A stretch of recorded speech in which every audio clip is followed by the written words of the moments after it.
En ce qui concerne les éditeurs, il n'y a qu'une seule réponse possible, la concurrence. Il faut réussir à faire émerger une concurrence saine dans tous les domaines. S'intéresser à eux, aller les voir et prendre ces nouveaux logiciels, les tester et pour pouvoir les faire grandir de plus en plus et avoir un maximum de concurrence. C'est la seule chose qui pourra réguler le marché.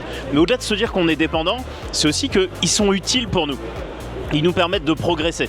Donc oui, effectivement, certains éditeurs profitent de cette dépendance ou de cette utilité, mais c'est important d'aller plus loin par rapport à ça. Donc moi je pense que c'est peut-être une aubaine pour changer, se révolutionner et justement être moins dépendant de certains éditeurs. Et donc on s'est un petit peu laissé enfermer peut-être dans cette situation qui a été très confortable pour la profession. Et là aujourd'hui on en voit le revers. On a créé notre propre tombe. Je veux dire, si on a mis en position de force un éditeur qui a 70% du marché ou équivalent, qui est en situation de monopole, c'est notre faute. En fait, il nous appartenait en tant qu'expert comptable, peut-être d'aller vers des petits éditeurs moins performants, mais de les faire grandir pour qu'il y ait une vraie richesse en termes d'offres.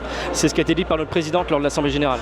Nous, en tant qu'experts comptables, on subit cette décision qui est probablement de faire appel aux entreprises en direct et de désintermédier l'expert comptable. Donc forcément, c'est une solution qui ne nous arrange pas. Les outils qu'on utilise doivent être des partenaires et ne doivent pas être des opposants à la profession, et on doit nouer des partenariats avec eux de long terme. La problématique SILAE va être le premier élément d'une série qui peut être un peu plus longue dans les années qui viennent, donc il va falloir être extrêmement vigilant. Et c'est pas en essayant de réguler le marché, ce qu'on n'a pas le droit de faire, qu'on va réussir à trouver des réponses à ce problème.